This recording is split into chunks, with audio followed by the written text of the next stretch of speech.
Habíamos prometido, nos encontramos con el presidente, el expresidente del gobierno español, José María Aznar, en esta entrevista luego de algunos años que no coincidíamos. La última vez fue en el Biltmore, donde todavía existe la suite de Al Capone. Famosa suite. En ese hotel. Presidente, encantado de verle, mucho gusto. Y, bueno, encantado, para mí es un honor, es un privilegio.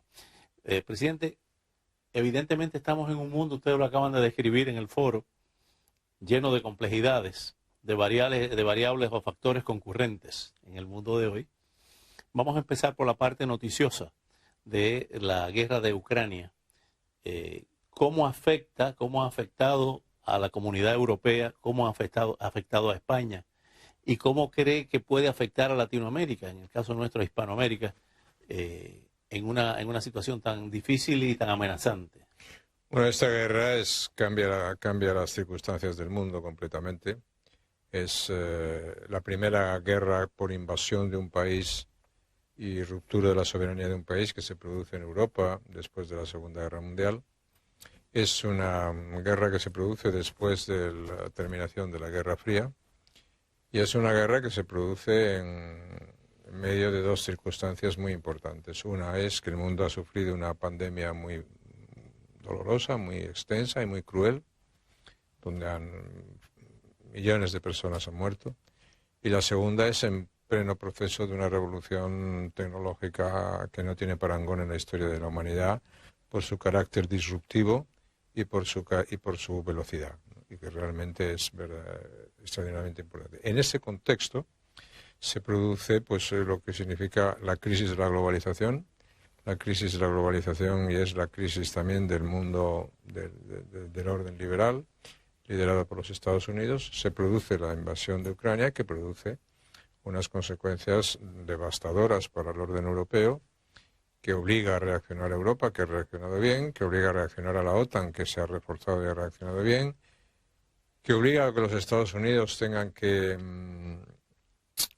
recoger su mensaje de que se estaban marchando del liderazgo del mundo, y eso tiene mucho que ver con eso. Y naturalmente eso produce una crisis energética extraordinaria que afecta a todos los países, afecta a una crisis de crecimiento. Todas las guerras van seguidas fundamentalmente acompañadas de fenómenos inflacionarios. La inflación está mermando la capacidad de muchísimas millones de personas en el mundo, fundamentalmente las clases medias, los asalariados, que son los que más la padecen. El mundo va hacia una crisis grave desde el punto de vista económico y social. Y en el caso latinoamericano, pues se puede producir, o lo que se ha producido ya por la pandemia y por estas circunstancias, un retroceso. Se está produciendo un triple retroceso al menos, un retroceso político en términos democráticos, retroceso político en favor del populismo, se está produciendo un retroceso económico de no crecimiento de los países y se está produciendo un retroceso social. Las clases medias que se habían conformado de personas, millones de personas que habían salido de la pobreza, pues están perdiendo esa condición. Y por lo tanto, es un mundo en unas circunstancias muy específicas, muy especiales, muy difíciles, en el cual hay que prestar mi atención. Pero el mundo es más complicado y más peligroso hoy de lo que era hace unos años. Le pregunto al racionalista José María Aznar, ante la irracionalidad de hechos que están ocurriendo. Por una parte vemos una serie de gobiernos de izquierda que han estado a través de los procesos electorales llegando al poder en Latinoamérica, en Hispanoamérica. Y por otra parte vemos gobiernos de derecha en Europa, el caso de Italia, y realmente ese tipo de movimiento de vía contraria, ¿cómo lo explica usted? Porque las sociedades, vivimos en este cambio de era, es un cambio de era que fragmenta las sociedades. O sea, la política está fragmentada, culturalmente, socialmente, económicamente, nuestras sociedades se fragmentan. Y eso tiene mucho que ver la revolución tecnológica y la extensión del Internet, que le da una capacidad a millones de personas inmediata, de exigencias inmediatas, pero sobre todo lo que produce es una disrupción muy grande en las sociedades. Internet, que estaba diseñado en el mundo de la globalización para que nos comunicásemos mejor unos con otros en distintas partes del mundo, lo que es tribalizado el mundo. Entonces, tribalizado, sí, en tribus. En tribus.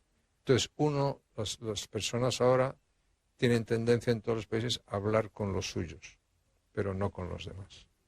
Y entonces eso hace A predicar en el templo. Claro, que las conversaciones no se produzcan. Eso hace que no haya objetivos compartidos, que no haya propósitos comunes, que los viejos territorios compartidos de los moderados de un sitio, de los moderados de otro sitio, que eran a su vez objetivos para el país, han dejado de existir. Y existen los de un lado y los del otro lado, que confrontan diariamente, y que confrontan sin diseñar ese espacio compartido, esos objetivos comunes.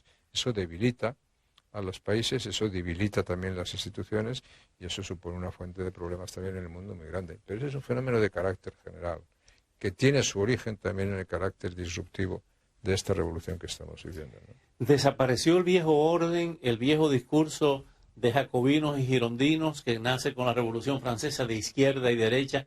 No existe el socialismo, el comunismo. Lo que existen son sociedades o gobiernos dictatoriales con economía capitalista. Existe la libertad y el autoritarismo, la libertad y el autoritarismo y el totalitarismo.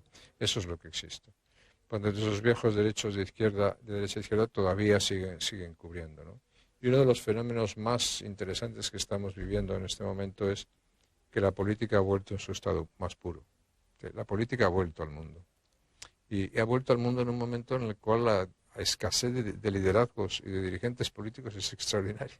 Pero la política ha vuelto al mundo. Y todo lo que usted está hablando, buena parte que estoy hablando yo, es política pura. No hemos hablado de crecimiento, no hemos hablado de economía, no hemos hablado de cuánto ha crecido el país, no de cuánto es la tasa de desempleo o la tasa de inversión. No estamos hablando de eso, estamos hablando de política pura, ¿no?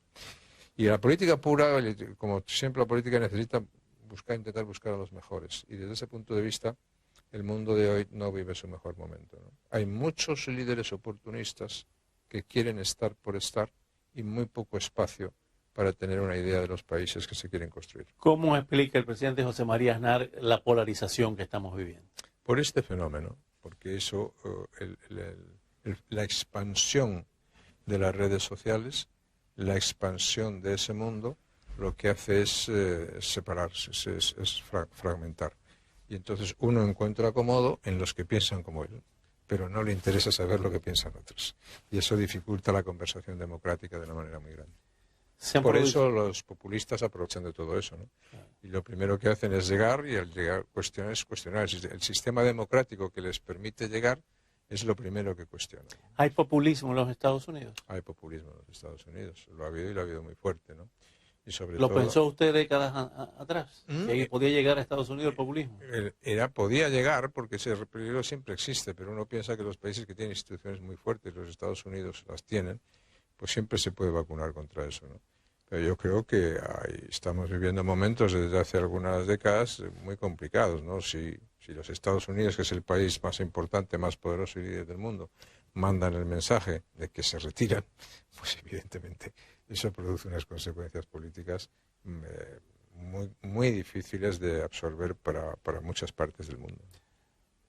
Por lazos históricos evidentes, España siempre ha estado presente. De hecho, en Latinoamérica nacimos y crecimos llamándole a España la madre patria.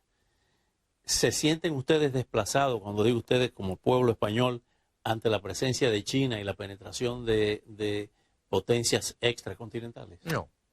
Eso debe ser un fenómeno de preocupación para todos, ¿no? Yo creo que en Iberoamérica faltan tres elementos básicos. Uno, la propia reflexión interna en los países, que muchas veces no existe lo suficiente, que te puede llevar a tomar malas decisiones. En segundo lugar, la ausencia de una política norteamericana bien determinada. Esa ausencia de una política determinada la está aprovechando muy bien China, la están aprovechando muy bien poderes ajenos que están penetrando mucho la región. Los Estados Unidos deben tener cuidado de no despertarse una mañana y darse cuenta de que hay una parte importante de América controlada por China. Y luego la Unión Europea tiene el interés en Iberoamérica, que manifiesta fundamentalmente a través de España. Y si España debilita su presencia en América, pues debilita también la presencia de la Unión Europea en América. La conjunción de esos tres factores hace que no estemos en el mejor momento. Usted conoce Cuba, usted ha seguido de forma minuciosa, detallada, el proceso histórico de estos 63 años, quizás antes de usted nacer. ¿Se está desmanejando aquello? Por primera vez usted ve la posibilidad de lo que tantas veces se ha repetido, de que se está desmadejando, se está desmoronando el régimen cubano, ese proyecto? Lleva desmoronándose tantos años que no voy a hacer ninguna profecía porque probablemente correría el riesgo de equivocarme, ¿no? Pero la situación está empeorando, ¿no? Y solamente puede empeorar, ¿no? Solamente es la capacidad de resistencia del pueblo cubano a sobrevivir a esa tiranía y a ese régimen, ¿no? Pero otra vez los cubanos vuelven a ser uno de los focos más importantes de migración a los Estados Unidos, ¿no? Junto con los venezolanos y con los nicaragüenses, ¿no? En el último año casi 250.000. Claro, pues entonces eso significa una cosa muy clara y es que las condiciones de vida en la isla cada vez son más precarias, cada vez son más difíciles, ¿no? Pero en fin, lo que hace falta es seguir apoyando a los luchadores por la libertad en Cuba. Y las crisis en distintas zonas del mundo nos han hecho a veces perder en los últimos años, prestar menos atención a Cuba, ¿no? Y la apertura que hizo el presidente Obama hacia Cuba, pues destensionó efectivamente y desarticuló mucha presión y mucho movimiento en favor de la libertad en Cuba. Todo eso hay que reanimarlo y recuperarlo. Finalmente, hablando de España, de su país, ¿cuál es la situación de España en estos momentos en el tema de los separatismos, en el tema de la situación económica, de la inflación y de las migraciones? Son varios temas. Las migraciones de las zonas rurales hacia... La gente se está yendo de los campos de España. ¿Por qué?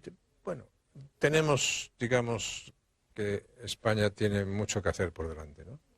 Es un país que hizo una transición democrática ejemplar, que ha tenido un progreso extraordinario durante muchos años, y eso se puede estropear, se puede torcer, ¿no? Y efectivamente es bueno reconducir política, es bueno entender las circunstancias del mundo para decir qué es lo que mi país puede ganar en estas circunstancias y que también lo que puede aportar, ¿no?